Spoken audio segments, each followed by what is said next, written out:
Good morning, everyone, and welcome to our DAT IQ Weekly Market Update. This is our Christmas holiday extravaganza edition. This is December 19th, 2023, our final episode of the year. We thought we'd bring along our merry band of elves to help us close out the year strong. So I'm Ken Adamo, Chief of Analytics. We've got Chris Kaplis, who's our Chief Scientist. We've got Jason Miller, who is... Jason, what's your title keeps evolving up there. You keep adding and evolving your title there at Michigan State. What's your current title? Yeah, so Eli Broad, endowed professor in supply chain management, as well as interim chairperson. Wow, look at that. It's impressive. That justifies the mustache. Yeah. It sounds like my current title at DAT. And now we have Dean Croak, who is our principal industry analyst. Good morning, gentlemen. Good morning. Morning. Good. It's hard to believe we've arrived at the end of the year, isn't it? Yeah. Flown. It really has flown. I think about the things we were talking about. I think we had the same general conversation around the same general time last year, and the things we were talking about, and it doesn't feel that long ago. It feels like we had everyone on last month. In the last several months, nothing dramatic has changed. It's almost like Groundhog Day. Yeah, it's kind of been that way. I guess we're in like a diesel recession, apparently. Hey. I'm just going to start calling anytime prices go down anywhere a recession and see if it catches. Absolutely. Ham prices were down this year, so I think there's probably a pork recession. It's a fuel bloodbath. Eggs are up again, though, so eggs are obviously in a bull market. I should just walk around the store with my wife and kids and just say bullish, bearish, bullish, bearish every time I pick something off the shelf. I'll tell you, dried imported salt cod from Italy is way up. I'm bullish on that. We do the Feast of the Seven Fishes every year, and that's one of the hallmarks. That's called bacala, and it's pricey. You can have my share. Yeah, you're not a big fan. My cardiologist will happily let you have all my non-salted fish or my salted fish. I'm upstairs soaking it now. I don't even know why we do these traditions, and everyone just like plays with it with their fork, and then I throw it away. So you need to watch the show The Bear. They have an episode about the fishes. The meal. Yeah, we watched that show, and my kids for like a couple of weeks were like, "Yes, chef," whenever they were serving dinner. They're used to the expletives, so we don't really, as long as there's like no graphic violence, we let them watch whatever because I stub my toe in the corner, they hear worse. So we're gonna go through our market update as usual. I don't think we did our intros at the beginning here. We'll go through our show as usual, and then bring Jason and Chris back for a discussion and to answer any lingering questions you have as a listening audience before you head in for your holiday break. So let's get that moving so we have ample time at the end. So key trends we're watching. Spot rates flat to down slightly, but tracking very much in line with seasonality. I posted a study on LinkedIn and Twitter a week or two ago about how things were shaping this year, and very much in line with some of the prior years. Maybe we can ask Jason about some intricacies that have to do with fuel at the end, if we have time and I remember. DAT truckload volume index based on loads moved down 9% month over month in November. The Michigan State trucking ton mile index down slightly in October and up 1% year over year. And then the cash shipment index down 1.3% month over month, up about 9% year over year. That's the lowest level since January 2022. That I'm going to turn over to Dean for our market update. Dean? Yeah, thanks, Ken. We'll do a pretty quick abbreviated market update so we can get to our two guests today. So load post volumes down about 18% in the last month. Load to truck ratio down last week to 1.76 in dry van. In the refrigerated category, load post down for the third week. Again, not surprising after Thanksgiving. Volumes typically drop off before picking up in the next couple of weeks.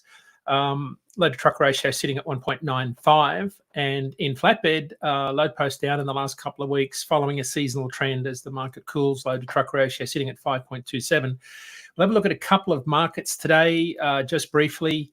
Top 10 spots usually always include Los Angeles or Ontario to some degree. They did regain the top 2 spots last week. Both markets accounted for about 6% of our load post volume.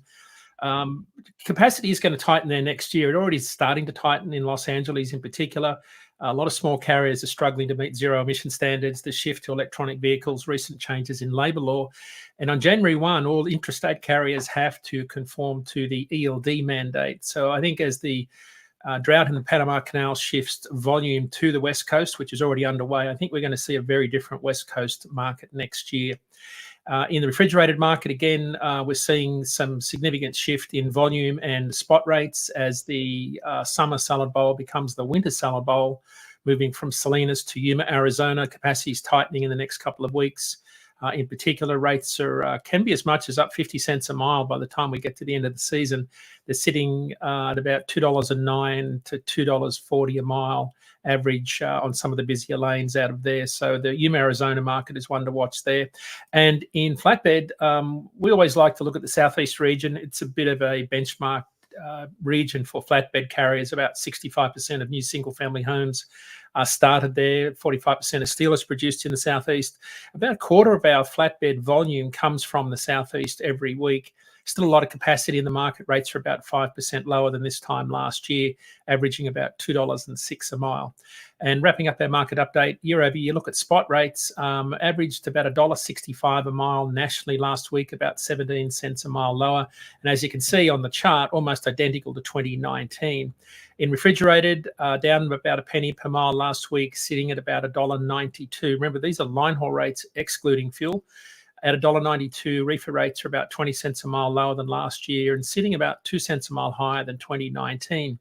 And in flatbed, rates were flat last week, averaged $1.90 per mile, 18 cents a mile lower than last year and 4 cents a mile higher than in 2019. That's it for our market update. The long form version of today's report with all the detail and charts will be published this evening at dat.com/market update. And because this is our last show of the year, we won't be returning with a market update until January 9. But for those of you that follow the load to truck ratios and spot rates, we will still be reporting the weekly update content on Landline Now at 7 p.m. every Wednesday, 7 p.m. Eastern on Road Dog Radio, Sirius XM, Channel 146. Back to you, Ken, for the short terms. Dean, again, we're just going to breeze through these. I don't think it's of material importance. The one nice thing is this week you'll get to see on the back end of some of the forecasts, things normalizing. We always start with dry van. The blue line is the historical 7-day weighted moving average going back to June. We have an ensemble of 4 forecast models here. We've got green, which is raycast. That's our flagship in all of our products. Red is a short-term model, which more, I would say, rapidly responds to near-term market conditions. And then you have blended models, which are kind of hybrids of long and short-term. The real big difference here is short-term shows a little bit more of a bullish prognosis heading into the second, third week of January before coming back down. And the other models snap back pretty quickly right after the new year. I haven't honestly had a chance to take a look at how the calendar is going to fall this year. With New Year's Day on a Monday, we might see a lot of that returns volumes flush out of the system. Tuesday, Wednesday, Thursday, Friday of that week, and maybe bleed into the next week. But I would expect that things will start to dramatically correct into that winter lull by the 8th, 9th, or 10th of January this year. Let's go to reefer. I mean, same exact story, just a little bit sharper as you would expect heading into the holidays. And again, you see that same exact correction coming back post-holiday. Lastly, we'll go to flatbed real quick. A bit more muted. Things don't tend to bounce around nearly as much here. Again, as we've talked about, you have a lot of weather-related and out-of-service-related pricing pressure here that tends to die off after the holiday season as well as trucks come back in service. The rates still tend to be a little bit elevated just due to, like I said, weather. It's a lot more difficult when the box is open as opposed to closed on the back of the truck, which tends to drive some of that. So with that, 9 minutes in, we're going to bring our folks back after our record market update to have an end of year discussion. Dean? Yeah, I think I'd like to start off today with what we think 2024 is going to look like for our shippers, brokers, and carriers. So maybe, Jason, you could get the ball rolling. You've had some pretty good posts on LinkedIn in the last week or so, particularly with your truckload ton mile index, which has turned out to be one of the best indicators of truckload demand. So let's start with you on what you think next year is going to look like. Yeah, so I think the first half of the year is going to be fairly soft in terms of volume. I'm not seeing what there is out there that's really going to cause that sort of oomph in demand that has always been what's brought us out of freight recessions.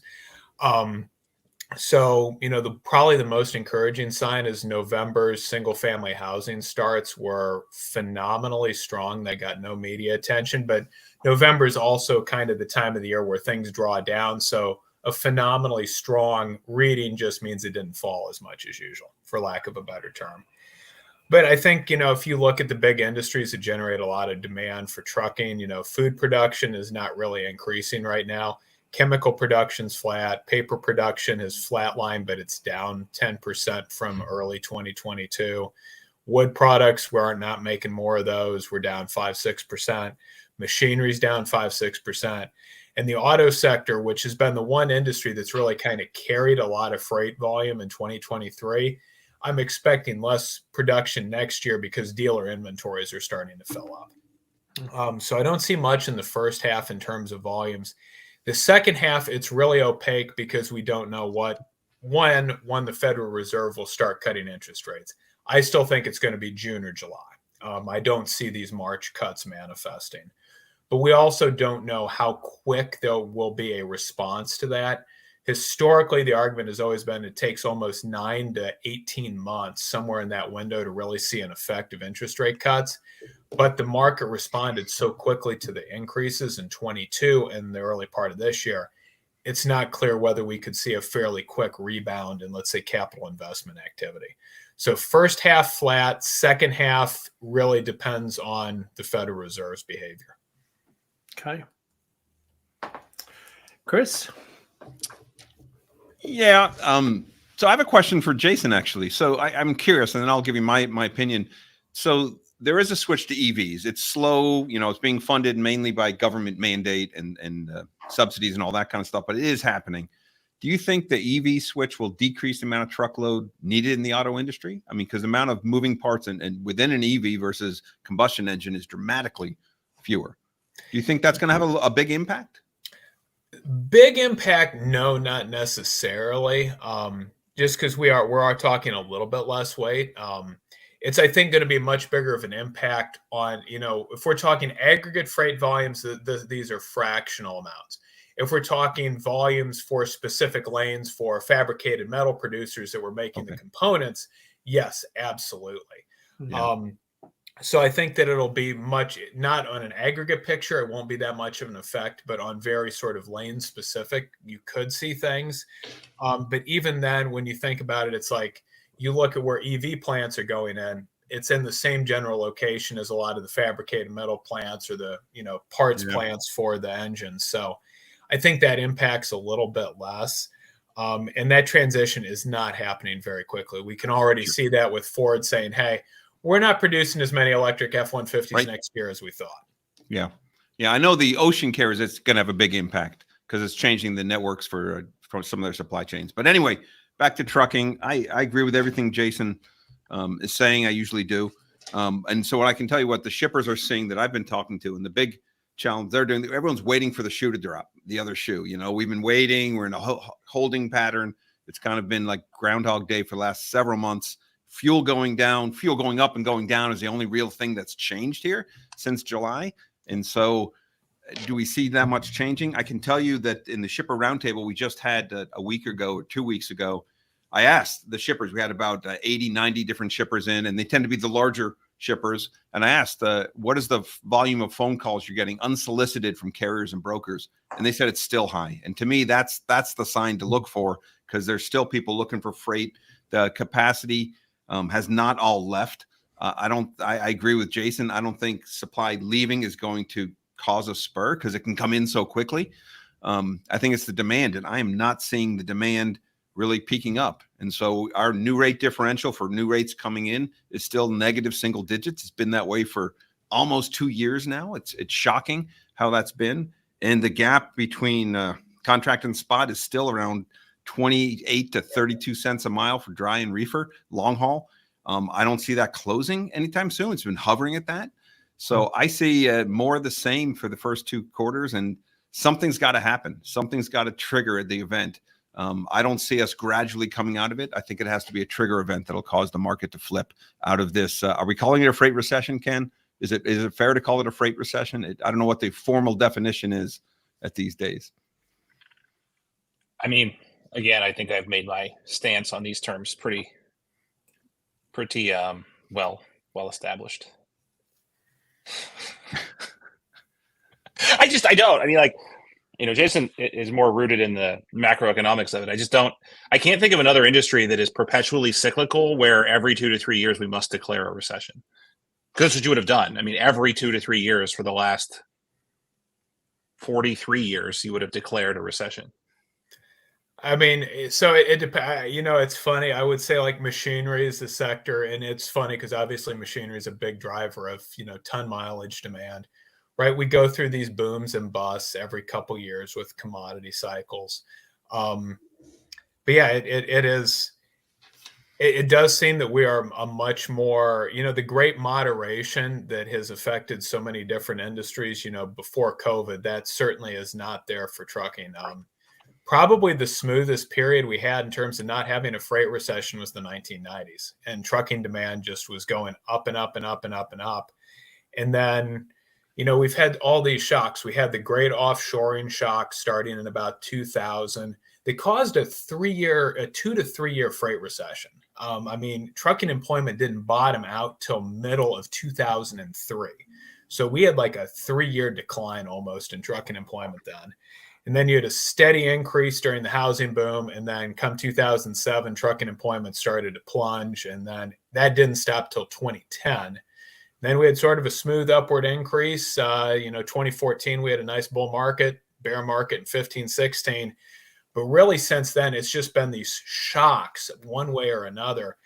And so I think that that's part of the challenge is we're used to cycles. The last 2 market cycles were abnormal in terms of how extreme they were. And I think that that's the other question I have is I tend to think the next cycle is going to be much more muted. It'll look a lot more like 13 and 14 because 17, 18 was a unique combination of factors. And 20 through 20, the first quarter of 22 is hopefully a once in a lifetime event. Yeah, but other industries have this too. Maersk, ocean shipping, they are constantly boom and bust. And so maybe it's that we're drive demand, we're the tail at the end. And so it's a little different. I guess, I don't know. I mean, who am I to like coin new terms for things? I wish we could call it. I think recession is such a charged word, right? Because to your average layperson off the street, recession means like 2008 banking failure. Yeah. Or COVID shutdown. Economic, like recession is used to describe colloquially something that typically moves up and to the right at a steady pace that all of a sudden breaks from that for several quarters. Like that's where I kind of get in the sense of like, would anyone argue if someone said we're entering into the next freight down cycle or we're turning bearish on freight over the next several quarters? It's like, I don't like the R word. It's just the word itself. I think just like many other words, they're like weaponized on both sides of a particular issue. I think at times to can we call it an Adamo? An Adamo, freight Adamo, a freight Adamo. I'd rather be known for when freight's doing well.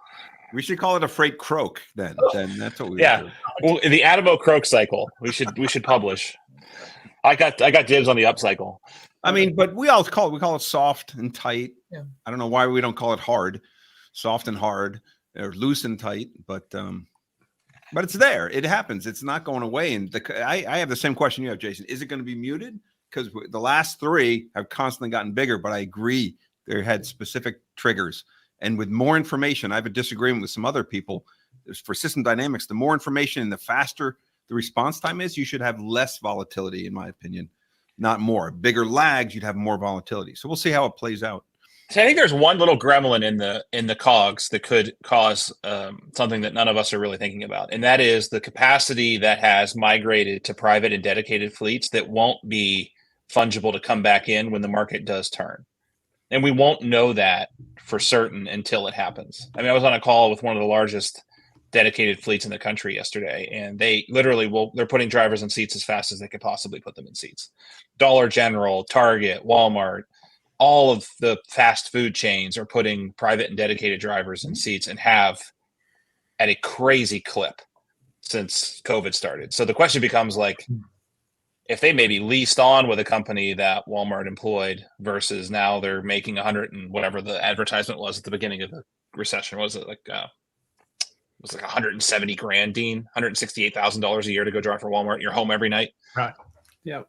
Nice white shirt. But what you need, like, 10 years of experience. Well, I forget, you kind of peeled the onion back on that.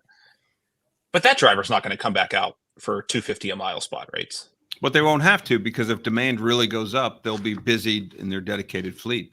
That's my point, though. Where's the capacity going to come from? If, like, everything's not going to capacity always shows up. Like, this is the thing. People enter. I mean, the labor market for trucking behaves just like any other normal labor market. I mean, we saw that in 21 with, record new entry. The challenge always is that freight demand can shift fairly quickly. I mean, we're talking a matter of a couple months, but that supply is much less, fungible. It takes much longer for somebody to say, okay, I'm going to get into trucking. I'm going to get my CDL. But does it? Is it for a lot of the people they're parked? Like a lot of capacity. Dean, correct me if I'm wrong, but a lot of times they'll park their truck, do other things. So there's a lot of, I don't know what the right phrase is, soft capacity waiting to enter back in that it's removed now, but it's very easy to add. No? I think that would be a fraction. I mean, we're talking 1% type of thing. Like that would not be much capacity. Yeah.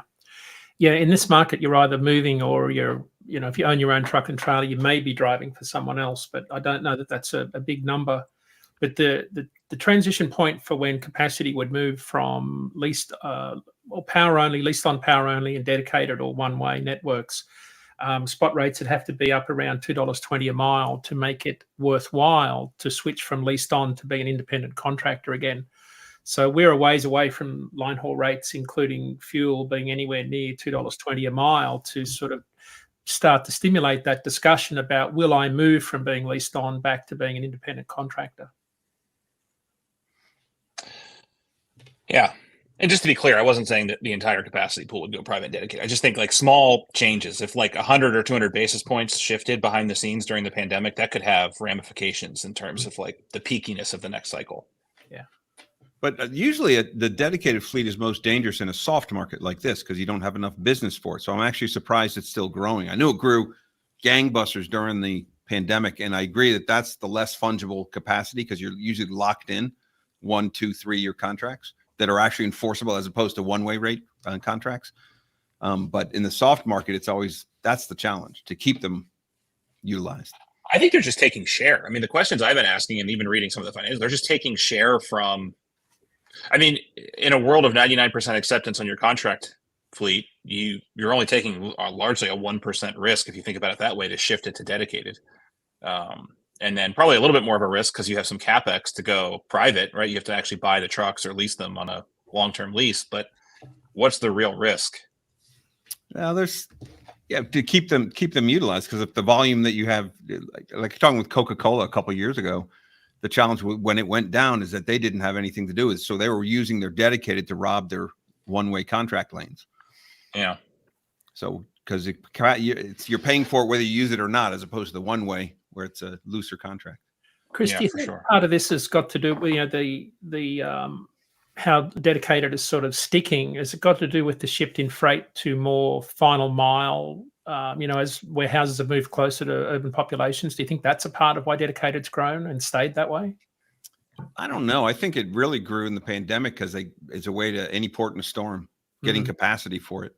But I think everything I'm talking about is full truckload. So it will be feeding one of those fulfillment centers, the local final mile fulfillment centers. And there's more of that coming out because there's more of those centers out there. But I don't know. I don't know if the e-commerce is really driving it. I don't know. Jason, do you think that's what's driving it now? I mean, we've talked before, e-commerce, retail is everything now. The line is blurred between e and traditional.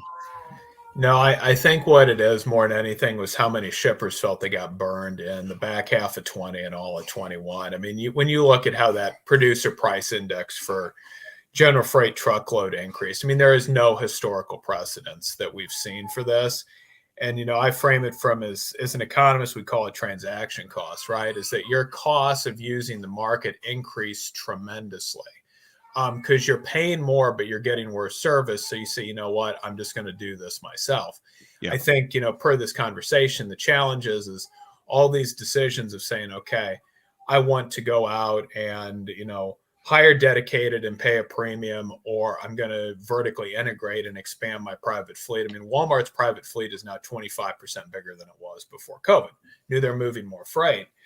But you then ask yourself, okay, dry van, the PPI for dry van truckload is down 20-some% year over year with fuel. Does this decision make as much sense today as it would have in, let's say, Q2 of 2022? That's where I don't know the answer. The one thing that the dynamic as well is we've seen so much capacity shift around from the onset of COVID. I mean, you look, and I'll share it later this week, but we continue to see more establishments in the over-the-road TL sector created, which in the BLS's nomenclature, this means physical locations for doing business, and this primarily means new companies. That number is still going up, but the average number of people per establishment is going down, which means capacity is continuing to essentially fragment itself. And so I think that, what we're seeing right now is just a real reshuffling.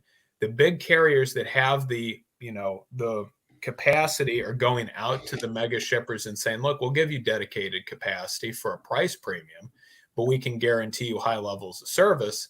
And that's an attractive proposition after what happened in the back half of 20 and all of 2021. And then we're seeing a lot of accounts that maybe previously would have been handled differently is now more broker centric, with these brokers going out to all these small players. But this reallocation of capacity, we've seen the biggest sort of shifting in the since COVID, since we had deregulation, 40 some years ago. Yeah, it seems like it's kind of bifurcating. And Dean, we've talked about this before. The smaller carriers are actually much more nimble, and they can be responsive. They might have a hometown client and they can stay doing what they do. And the mega carriers are, they go out to the mega shippers, but the ones in the middle kind of get caught. And I think the same thing's happening with types of contracts. You're seeing dedicated grow, like what you were saying, Ken, and there's a ton of dynamic contracts now. The one-way rates, all the carriers are trying to get out of being just one-way rate providers, because it's really hard to keep that utilized enough to make money. Chris, what's your take on how shippers are looking at the direction of rates throughout, all of 2024? Is it all downhill in their mind? No, I think they're hoping the party continues. But right now, if they're doing so, I'm actually surprised at the new rate differential, which is, again, the comparison of new rate contract rates in compared to the old contract. It's negative high single digits. These are replacing rates that were put in place last year at this time, which had low rates. So it's still going down. I think that everyone's waiting for it to end, and we don't know when. And so it's like, when do you chop down a tree, right? When it keeps getting bigger, and then you look at the potential for that sale. The same thing now. When do you run a 12-month bid? Are we getting close to the bottom? Because the worst thing to do is run it, and then the rates continue to drop. So I'm seeing a lot of shippers do 6-month contracts initially, waiting to look for some signals when the market is going to turn, and then try to lock in rates. I'm seeing much more experimentation with shippers and how they're trying to explore and working with different carriers. But I'm not seeing too many shippers throw that wide net and get, low cost, because they can get the low rates by consolidating their carrier base. So I'm seeing more of a consolidation of a carrier base, and to include the use of brokers more, and kind of that managing that portfolio. That seems to be what's happening now. But to be honest, no one knows what's going to happen. We've all been saying kind of the same thing for the last 6 to 9 months, right, waiting for some event to trigger this to happen. What do you think about the Red Sea issue that's going on right now? I saw this morning 25% of all ocean volume has been diverted. It's about 10% of crude oil volumes too moves through there. So that could have an impact, Ken. That could reverse the downhill slide on diesel prices. That's one. That update, just FYI, is from the CEO of Flexport, so I'm not exactly sure how valid it is, but I'm assuming they're not just BSing us.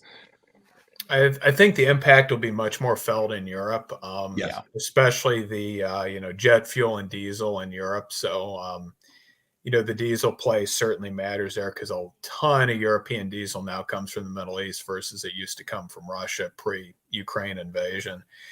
I mean, I think that it makes that West, the West Coast import volumes are going to look even better right now, because if you think about it, this just made that makes the going from South Asia over to the East Coast a little bit less attractive. Sure. I think the big upside market for this is actually air freight out of South Asia, because you've got a lot of stuff where now if it was on the cusp before of do we air freight it in versus do we send it by water, if you all of a sudden are adding 10, 12 days to a journey to the East Coast, and you're going to assume there's some potential for container spot prices to go up because of this. I'm not sure with all the new build capacity coming online whether that happens, but you may see some diversion to air freight again, kind of like you were seeing in 21 and the first half of 22.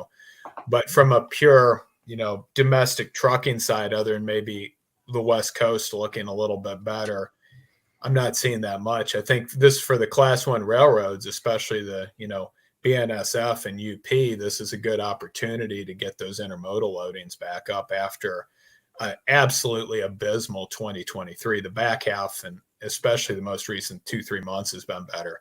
But overall, this has just been a horrible year for intermodal. Looking at ports, though, I mean, during the pandemic, the East Coast and Gulf Coast went way up, and the West Coast went down. It's recovered since then, but not as much. And so the thing that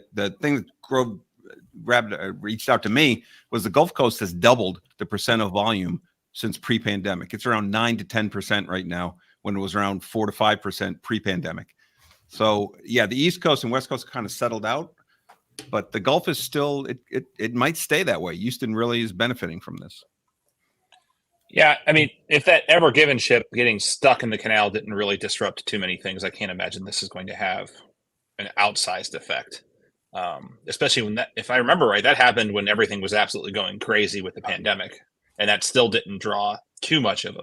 But that was only 6 days, though. I mean, that's a good point. But there are conversations already too of literally having to form convoys that are going to be escorted by the UK or the US Navy through things. The escorts are out there now, right? Didn't they announce that just today that they're going to have military naval escorts? What happened? I mean, I'm so I've got so many other 4 little kids at Christmas time. Basically, my brain is like lukewarm mashed potatoes. Wasn't there a torpedoing of a ship traversing the Red Sea as it came out of the canal? There have been multiple attacks. So the Houthi rebels, who are very much supported by Iran, have been attacking a lot of various vessels, and I don't think anybody fully understands what the logic of this is. I think the big concern is that I'm wondering at what point does the U.S. and or our military partners start doing strikes ourselves in retaliation. And I mean, that area is such a tinderbox right now that do we then see the Iranians do something silly and this starts to spiral very quickly? Yeah, that would be the unfortunate thing. I mean, it should be a boon for, it should be a boon for European air freight, I would imagine, right? It's you move some of your riskier stuff onto Lyft for TNT. Well, I don't know if they kept the TNT name anymore. FedEx, FedEx Express, and DHL and UPS over there. I have to imagine we'll be seeing them if they haven't already seen a major uptick. Has the rail line for the Silk Road, has that picked up volume since pandemic? I know when Russia invaded Ukraine, it kind of fell, but the southern route was still doing well. I haven't been following it. Has that picked up more? Not sure. Yeah. I know with Russia invading Ukraine, that's just caused that whole effort to kind of fall apart. But there's a southern route that avoids Russia, goes through Kazakhstan and all that, but I haven't followed. Yeah. I haven't kept up on my Southern European you need to work on long-haul railroad it's data. Pretty relevant. Yeah. Hey, we're doing annual planning. Maybe we'll hire a product manager for our European Rail Consortium. There we go. Big bucks there. That's where the money is. That's where the money is. The borscht.